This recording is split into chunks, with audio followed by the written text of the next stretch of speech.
Welcome back to my YouTube channel.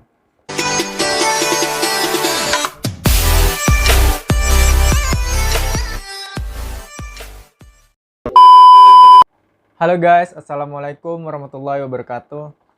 Nah, di channel kami sekarang ada segmen baru yaitu adalah sejarah dan budaya. Di video kali ini saya akan membahas tentang asal-muasal Pulau Madura. Siapa yang tidak kenal dengan Pulau Madura? Pulau dengan penduduknya yang ramah dan sopan, serta banyak keunikan di dalamnya. Namun ada baiknya jika tanteretan semua mengetahui terlebih dahulu asal-muasal Pulau Madura. Pulau yang hingga sekarang menjadi sebuah pulau yang didiami oleh banyak orang. Seperti apa ceritanya? Simak terus video ini sampai akhir. Jangan skip jika ada iklannya. Let's move into the video.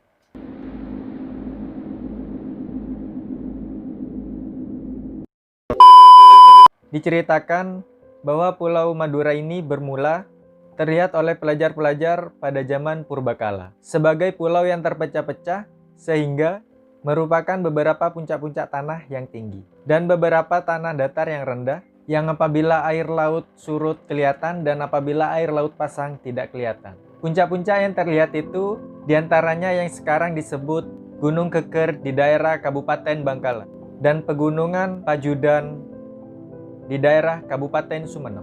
Diceritakan pada zaman purba, ada suatu negara yang bernama Negara Mandangkawulan, yang di dalamnya terdapat sebuah keraton yang bernama Giling Wesi. Rajanya bernama Sang Hyang Tunggal. Menurut dugaan orang Madura, dikiranya ada suatu tempat di dekat Gunung Semeru, di dekat puncak kala yang bernama Gunung Bromo. Zaman tersebut kira-kira sekitar tahun 929 Masehi. Raja tersebut mempunyai seorang putri yang masih gadis. Pada suatu hari, putri tersebut bermimpi kemasukan rembulan dari mulutnya, terus masuk ke dalam perutnya dan tidak keluar lagi. Setelah beberapa bulan kejadian itu, putri tersebut menjadi hamil dan tidak ketahuan siapa ayah dari cabang bayi tersebut. Beberapa kali ayahnya bertanya tentang sebab musababnya, tapi putrinya sama sekali tidak menjawab. Karena ia pun tidak mengetahui apa yang terjadi dengan dirinya. Raja tadi amat sangat marah dan langsung memanggil patihnya yang bernama Pranggulang.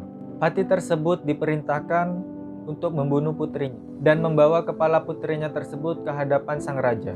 Apabila patih tersebut tidak sanggup memperlihatkan kepala putrinya itu, maka patih tidak diperkenankan menghadap raja dan tidak dianggap lagi sebagai patih di kerajaannya.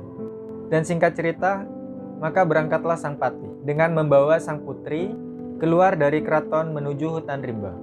Setelah sampai di suatu tempat di dalam hutan belantara, maka patih tersebut menghunus pedangnya dan mulai memegang leher putri tersebut.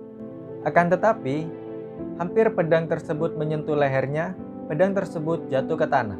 Setelah kejadian tersebut, sang patih lalu termenung dan berpikir bahwa hamilnya putri tersebut tentu bukan dari kesalahannya, tetapi tentu ada hal yang luar biasa, dan akhirnya Patih Pranggulang mengalah untuk tidak kembali ke rajanya. Dan mulailah sejak saat itu, patih tersebut mengubah namanya menjadi Kijahi Poleng.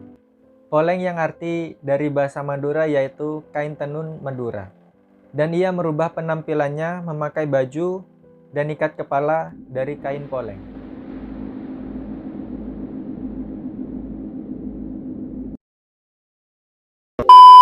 Kemudian patih tersebut memotong-memotong kayu dan menjadikannya sebuah perahu atau biasa disebut oleh orang Madura yaitu kitek. Sebelum putri tadi diberangkatkan, Kijahi Poleng memberikan beberapa bekal berupa buah-buahan serta berpesan bahwa jika sang putri membutuhkan pertolongannya, supaya sang putri menghentakkan kakinya ke tanah sebanyak 3 kali. Maka seketika itu Kijahi Poleng datang untuk menolongnya. Dan putri tersebut didudukan oleh Kijahi Poleng di atas kiteknya itu, yang kemudian ditendangnya kitek tersebut menuju Madu Oro atau pojok di arah-arah, yang artinya pojok menuju ke arah yang luas. Diceritakan bahwa sebab inilah pulau ini dinamakan Madura. Ada juga yang mengatakan bahwa nama Madura itu dari perkataan lemah duro, artinya tanah yang tidak sesungguhnya, yaitu apabila air laut pasang, tanahnya tidak kelihatan. Dan apabila air laut surut, tanah tersebut menjadi kelihatan. Singkat cerita, kitab tersebut terdampar di Gunung Keker. Dan memang menurut babat-babat, apabila ada yang tertulis perkataan tanah Madura, maka yang dimaksudkan adalah Kabupaten Bangkalan juga termasuk Kabupaten Sampang.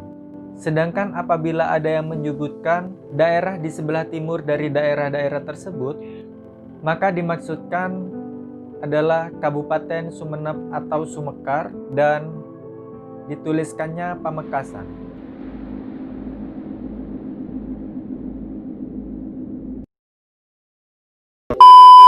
Pada suatu ketika, perut sang putri mulai terasa sakit, seolah akan menemui ajalnya. Di situ ia menghentakkan kakinya sebanyak 3 kali ke tanah, guna meminta pertolongan Ki Jahi Poleng. Maka seketika itu Ki Jahi Poleng pun datang, dan ia pun berkata kepada sang putri bahwa ia akan segera melahirkan. Dan benar saja, tidak lama lahirlah seorang putra yang roman mukanya amat bagus, yang kemudian diberi nama Raden Segoro. Dan setelah lahirnya putra tersebut, kemudian Ki Jahi Poleng menghilang. Dan putri tersebut bersama putranya yaitu Raden Segoro menjadi penduduk pertama di tanah Madura. Dan diceritakan pula bahwa perahu-perahu orang dagang yang berlayar dari beberapa kepulauan di Indonesia, apabila pada waktu malam hari melewati lautan dekat dengan tempat Raden Segoro, maka mereka melihat cahaya yang terang seolah-olah cahaya rembulan. Mereka pun berhenti untuk berlabuh di tempat itu dan membuat sedikit selamatan seperti makan dan minum di tempat itu, serta memberi hadiah kepada yang bersahaja itu, yaitu Raden Segoro. Setelah berusia 2 tahun, Raden Segoro sering bermain-main di tepi lautan. Dan pada suatu hari, dari tengah lautan tampaklah 2 ekor naga yang amat besar datang mendekatinya. Dengan ketakutan, maka Raden Segoro berlari sambil menangis dan menceritakan kejadian itu kepada ibunya. Merasa khawatir takut anaknya dimakan ular naga tersebut, maka ibunya memanggil Ki Jahi Poleng. Dan seketika itu Ki Jahi Poleng pun datang, maka si ibu menceritakan kejadian yang menimpa putranya tersebut. Kemudian Ki Jahi Poleng mengajak Raden Segoro bermain di tepi laut. Dan betul saja, tidak beberapa lama kemudian, datanglah 2 ekor naga raksasa itu. Lalu Ki Jahi Poleng menyuruh Raden Segoro agar memegang ekor naga tersebut dan membantingkannya ke tanah. Namun Raden Segoro menolak permintaan Ki Jahi Poleng. Tapi karena Ki Jahi Poleng sangat memaksa Raden Segoro, akhirnya ia menuruti permintaannya. Seketika itu juga 2 ekor naga raksasa itu berubah menjadi 2 bilah tombak. Lalu kedua bilah tombak itu diberikan kepada Ki Jahi Poleng untuk selanjutnya diberikan kepada ibu Raden Segoro. Kemudian masing-masing dari tombak itu diberi nama Ki Jahi Si Nenggolo dan Ki Jahi Si Alukuro. Pada usia 7 tahun, Raden Segoro pindah dari Gunung Keker ke desa Nepa. Desa itu diberi nama Nepa karena di desa itu terdapat banyak sekali pohon Nepa atau biasa disebut oleh masyarakat di Madura sebagai punyok. Punyok sendiri adalah sejenis pohon kelapa tapi lebih kecil dan tidak besar seperti halnya pohon kelapa.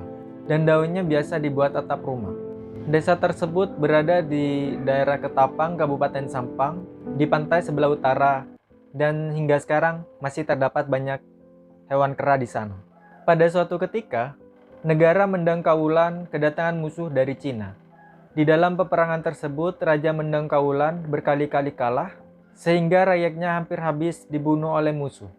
Di dalam keadaan bingung dan susah tersebut, suatu malam, Raja Mendang Kaulan bermimpi bertemu dengan orang tua yang berkata bahwa di sebelah pojok barat daya dari keraton tersebut ada pulau bernama Maduoro atau yang sekarang akrab disebut Pulau Madura. Di situ berdiam seorang anak muda yang bernama Raden Segoro. Raja disuruhnya untuk meminta pertolongan kepada Raden Segoro apabila ingin memenangkan peperangan tersebut. Keesokan harinya, Raja memerintahkan beberapa patihnya untuk membawa beberapa prajurit ke Pulau Madura, sesuai dengan mimpinya tersebut. Sesampainya di Madura, pepatih langsung menemui Raden Segoro dan menceritakan kejadian yang menimpa kerajaannya, serta meminta pertolongan Raden Segoro untuk membantunya. dan tak lupa pula meminta izin kepada ibunya Raden Segoro agar mengizinkan putranya untuk membantu peperangan tersebut. Lantas si ibu memanggil Ki Jai Poleng untuk mendampingi Raden Segoro dalam peperangan itu. Singkat cerita, berangkatlah Raden Segoro, Ki Jai Poleng, para patih dan prajuritnya menuju keraton Mendangkawulan dengan membawa pusaka tombak Ki Jahi Nenggolo. Ki Jai Poleng ikut serta, akan tetapi tidak kelihatan oleh yang lain kecuali Raden Segoro. Dan sesampainya di negara Cina, Raden Segoro langsung berperang dengan tentara Cina, tentunya didampingi oleh Ki Jahi Poleng. Pusaka Ki Jahi Nenggolo hanya ditujukan ke tempat sarang-sarang musuh, maka banyak musuh yang mati karena mendadak menderita sakit, dan tidak lama kemudian semua musuh lari dari negara Mendangkawulan. Kemudian Raja Mendangkawulan mengadakan pesta untuk merayakan kemenangan peperangan itu, dan tak lupa memberi penghormatan kepada Raden Segoro serta memberi gelar Raden Segoro alias Tumenggung Gemet, yang artinya semua musuh apabila bertarung dengannya langsung dibabas habis. Raja Sang Hyang Tunggal berhajat untuk mengambil anak mantu kepada Tumenggung Gemet dan mengantarkan dia dengan disertai surat terima kasih kepada ibunya. Kemudian Raden Segoro berpamitan kepada Raja Mendangkawulan untuk kembali ke Madura. Setelah sampai, maka Raden Segoro kembali menanyakan perihal ayahnya kepada ibunya. Ibunya merasa kebingungan dan menjawabnya bahwa ayah dari Raden Segoro itu adalah seorang siluman. Dan singkat cerita, maka lenyaplah ibu dan anaknya serta rumahnya yang disebut dengan sebutan Keraton Nepa. Demikian riwayat asal-usul Madura yang oleh orang tua dikesankan bahwa Raden Segoro telah membalas hutang-hutang yang menghinakan ibunya dengan pembalasan yang baik, yaitu membantu dalam peperangan. Diceritakan pula bahwa di kemudian hari, pusaka Ki Jahi Nenggolo dan Ki Jahi Alukuro oleh Raden Segoro diberikan kepada Pangeran Demong Pelakaran atau yang bernama Ki Jahi Demong yang menjabat sebagai bupati di Arosbaya. Dan mulai sejak saat itu, kedua bilah tombak tersebut menjadi senjata pusaka di Bangkalan.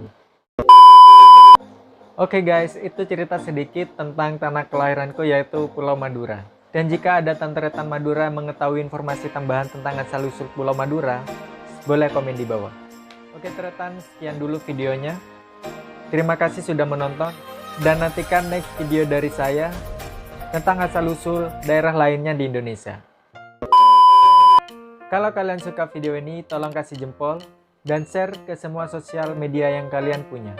Jika ada saran dan masukan, boleh komen di bawah. Oke Tretan, assalamualaikum warahmatullahi wabarakatuh.